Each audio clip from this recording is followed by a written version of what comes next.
Welcome to study with MS.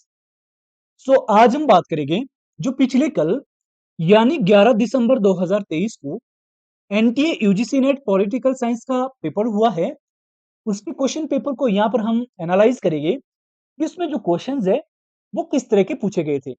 मैंने यहाँ पर कुछ क्वेश्चंस को कलेक्ट किया है और बाकी हम इसमें ये देखेंगे कि कौन से यूनिट से कितने क्वेश्चंस पूछे गए थे और उनका लेवल कितना इजी एंड टफ था। और साथ ही साथ हम इसमें ये भी देखने की कोशिश करेंगे कि इस बारी जो हमारे पॉलिटिकल साइंस में एक्सपेक्टेड कट ऑफ रहने की पॉसिबिलिटी है वो कितनी है। तो शुरू करते हैं। यहाँ पर हमारे पास पहला क्वेश्चन पूछा गया था, बी आर अम्बेडकर ने अनुसूचित जातियों या जो दलित है इनके लिए रिप्रेजेंटेशन की मांग कौन से गोलमेज सम्मेलन में की थी। इसमें हमारे पास आंसर था, यह आंसर है फर्स्ट गोलमेज सम्मेलन।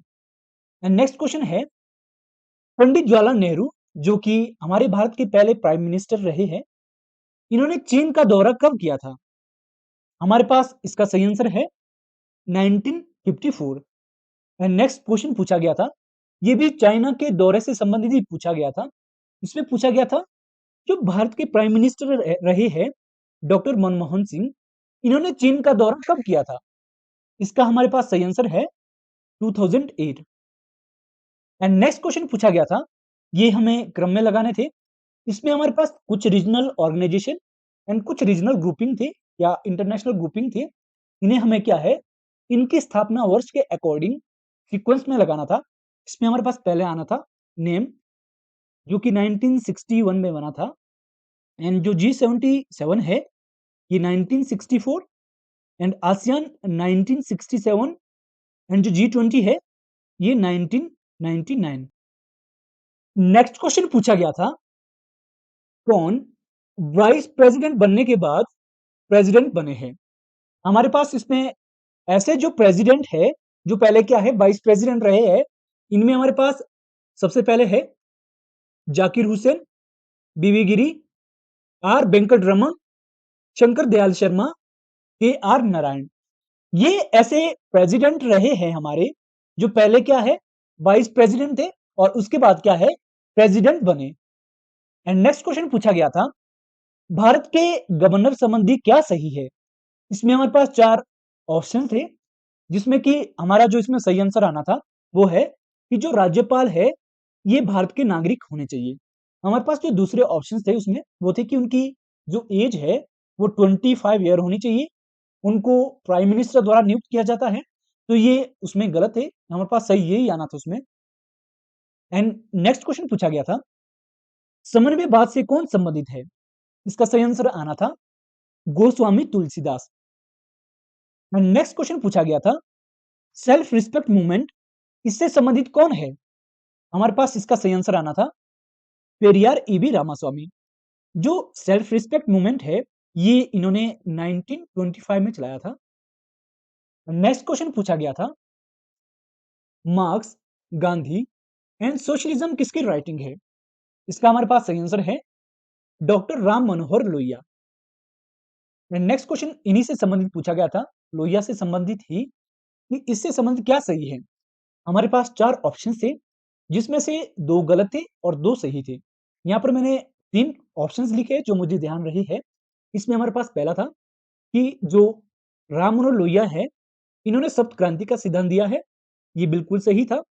और दूसरा ऑप्शन हमारे पास, इन्होंने चौखंबा सिद्धांत नहीं दिया है, इन्होंने चौखंबा सिद्धांत दिया है तो वो गलत आना था। इसमें पूछा गया था कि इन्होंने चौखंबा सिद्धांत नहीं दिया है, जबकि इन्होंने जो चौखंबा सिद्धांत है फोर पिलर सिद्धांत है ये इन्होंने दिया है।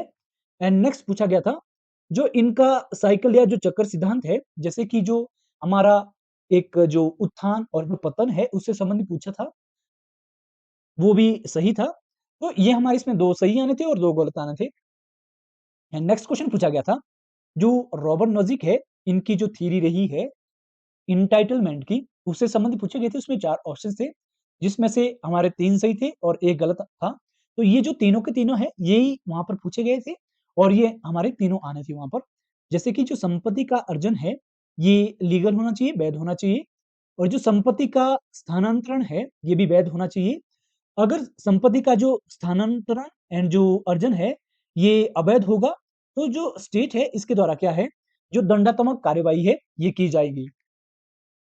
नेक्स्ट क्वेश्चन पूछा गया था, इंडियन वॉर ऑफ इंडिपेंडेंस ये किसकी राइटिंग है? बी.डी. सावरकर की।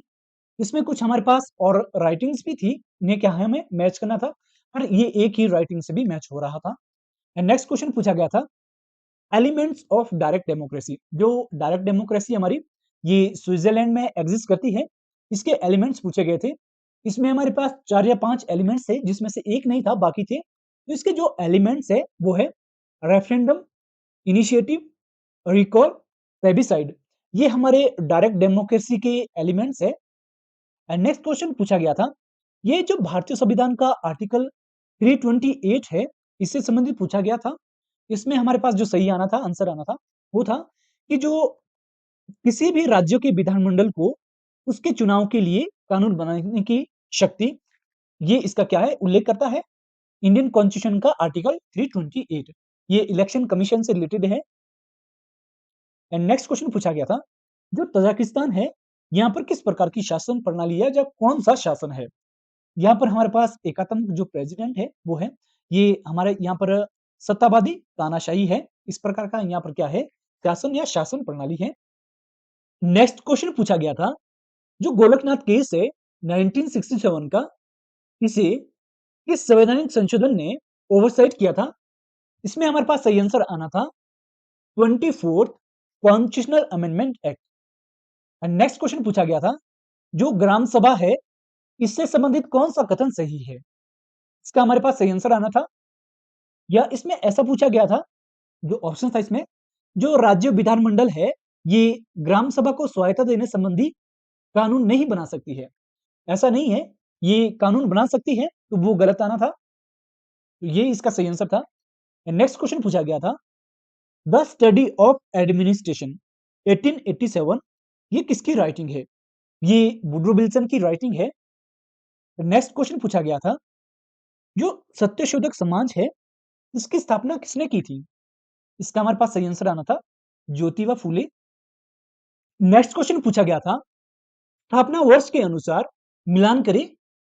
यहाँ पर हमारे पास कुछ रीजनल ऑर्गेनाइजेशन पूछी गई थी और उनकी स्थापना वर्ष थी। मुझे यहाँ पर दो ही ऑर्गेनाइजेशन ध्यान आ रही है, एससीओ एंड ब्रिक्स, ये मुझे दो ध्यान रही है, तो मैंने यहाँ पर दो ही लिखी है। जो एससीओ है ये 2001 में बना है, इससे पहले ये शंघाई 5 था, शंघाई 5 ये 1996 में बना है, और जब इसमें उज़्बेकिस्तान मिला 2001 में, तब क्या है, ये एससीओ बन गया।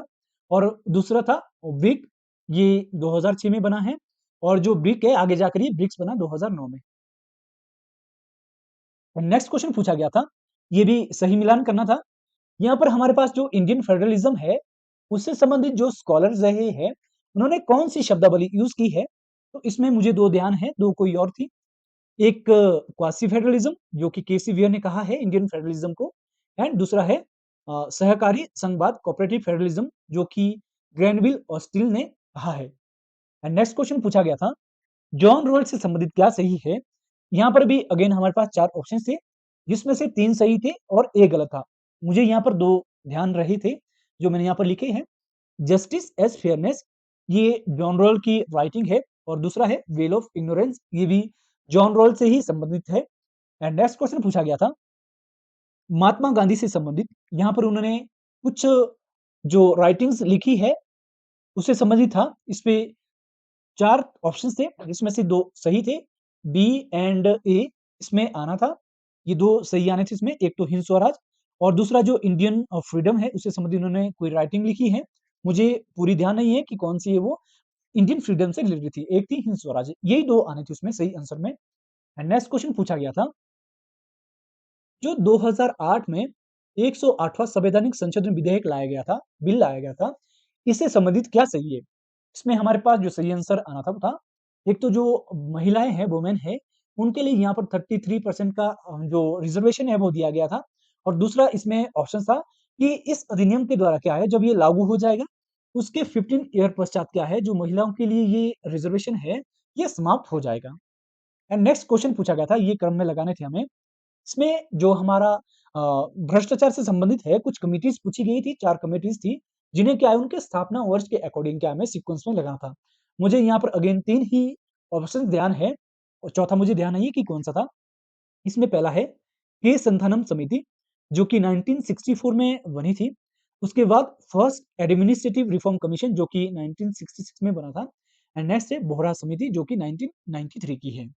नेक्स्ट क्वेश्चन पूछा गया था कि जो फेल्ड स्टेट है वो कौन-सा है और या उससे संबंधित कुछ ऐसा था कि जो फ़ोल्ड फेल्ड स्टेट है वो कौन से होते हैं? इसमें जो फेल्ड स्टेट है वो सोमालिया, अफ़गानिस्तान, लाइबेरिया है, कुछ और फेल्ड स्टेट भी है यहाँ पर। अब जो फेल्ड स्टेट रहता है वो कौन-सा है? एक असफल राज्य एक जो असफल राज्य है वो ऐसा देश होता है जो क्या है अपने नागरिकों के लिए जो बुनियादी हमारी स्थितियाँ हैं उसको प्रदान करने में विफल रहता है। यहाँ पर हमारे पास नेक्स्ट क्वेश्चन पूछा गया था, जो एशियन टाइगर है इसमें कौन-कौन सी कंट्रीज़ आती है या कौन-सी कंट्री नहीं आती इसमें? इसमें हमारे पास जो आती है एशियन टाइगर में Hong Kong, Singapore, south Korea, Taiwan. यहाँ पर हमारे पास एक और ऑप्शन था बर्मा, ये एशियन टाइगर में नहीं आता है, ये आज की डेट में म्यांमार कहलाता है बर्मा। नेक्स्ट क्वेश्चन पूछा गया था डब्ल्यूटीओ के अध्यक्ष को क्रम में लगाएँ। मैंने यहाँ पर सारे के सारे डब्ल्यूटीओ के अध्यक्ष लिखे हैं, मुझे ध्यान नहीं है कि इसमें कौन-कौन से ऑप्शन में थे, तो आप लोग देख लेना। एंड नेक्स्ट क्वेश्चन पूछा गया था, ये मिलान करने के लिए पूछा गया था। इसमें अगेन हमारी 4 राइटिंग पूछी गई थी, उसे क्या है, एक-दूसरे के साथ हमें क्रॉस करके मिलाना था। इसमें हमारे पास एक राइटिंग थी, कास्ट इन इंडियन पॉलिटिक्स, ये रजनी कोठारी की राइटिंग है, इसी से मैच हो रहा था। एंड नेक्स्ट थी, the nation and it's fragment, ये पार्था चटर्जी की राइटिंग है, तो इन्हें क्या हमें क्रॉस करके मिलाना था, पर ये एक ही राइटिंग से मिल रहा था, कास्ट इन इंडियन पॉलिटिक्स से ये मैच हो रहा था। एंड नेक्स्ट क्वेश्चन पूछा गया था, जो कवि हैं इनको मुक्तिदाता किसने कहा है? मुझे इसका पूरा ध्यान नहीं है, आई थिंक शायद उसमें महात्मा गांधी हैं, आप लोग देख लेना। एंड जो प्रिज़न नोटबुक है ये किसकी राइटिंग थी? ये ग्रामशी की है, ये क्रॉस करने के लिए पूछी गई थी, इसके साथ कुछ और राइटिंग भी थी। एंड नेक्स्ट है बहिष्कृत हितकारिणी सभा, ये डॉक्टर बी आर अम्बेडकर की है। एंड नेक्स्ट क्वेश्चन पूछा गया था, जो तक्षशिला विश्वविद्यालय है, इससे कौन से जो हमारे स्कॉलर रहे हैं या जो विचारक रहे हैं, यहाँ से इन्होंने किसने इस यूनिवर्सिटी से जो एजुकेशन है वो प्राप्त की है। यहाँ पर मुझे 2 ही ध्यान है, कौटिल्य, नागार्जुन।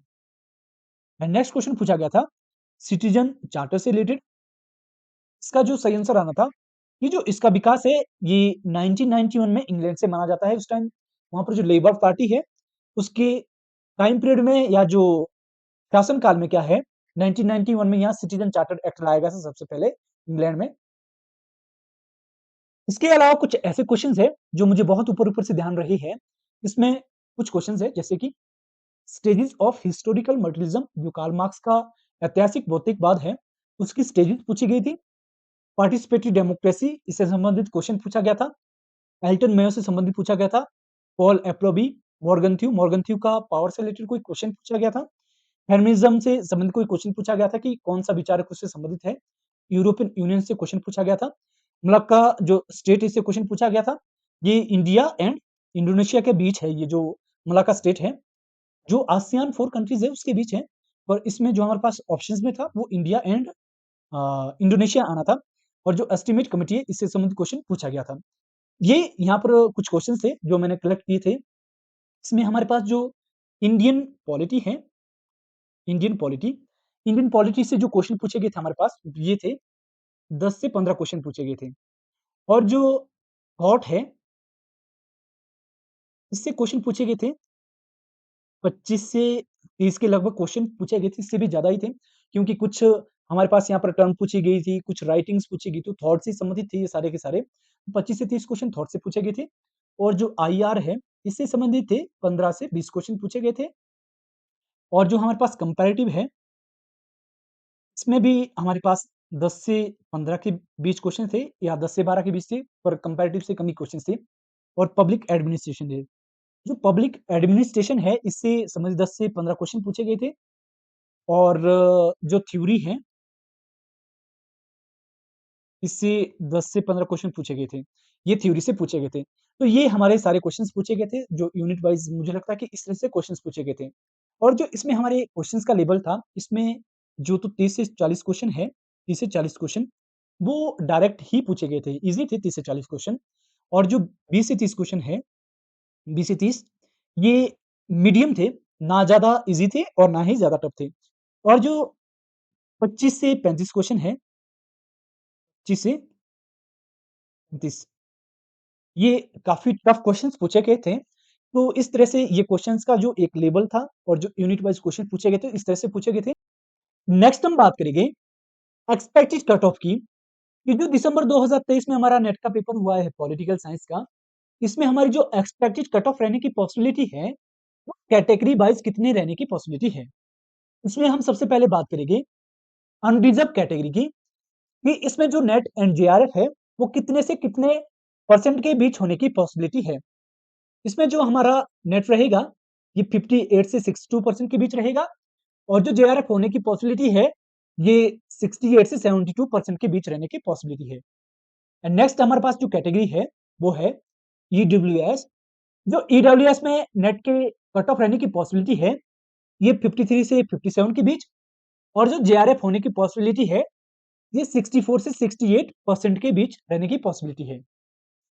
एंड नेक्स्ट जो हमारे पास कैटेगरी है, वो है ओबीसी। ओबीसी में जो नेट की कट ऑफ रहने की पॉसिबिलिटी है, ये 53 से 57 के बीच और जो जेआरएफ होने की पॉसिबिलिटी है, ये 64 से 68 के बीच रहने की पॉसिबिलिटी है। एंड जो नेक्स्ट है हमारे पास, वो है एससी कैटेगरी।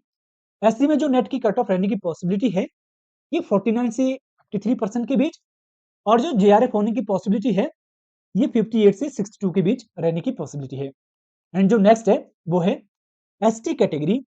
एसटी में जो नेट की कट ऑफ रहने की पॉसिबिलिटी है, ये 48 से 52 के बीच और जो जेआरएफ होने की पॉसिबिलिटी है, ये 57 से 61 के बीच है। सो ये थी हमारी आज की वीडियो। आशा करते हैं कि आप सभी को वीडियो पसंद आई हो। अगर वीडियो पसंद आई हो तो वीडियो को लाइक एंड शेयर ज़रूर करें एंड जो चैनल है इसको सब्सक्राइब कर लें और जो बेल आइकन है इसको प्रेस कर लें, जिससे जो अपकमिंग वीडियोज़ है उनकी नोटिफिकेशन आप लोग को मिलती रहे। सो मिलते हैं नेक्स्ट वीडियो में। Thanks thanks to watch.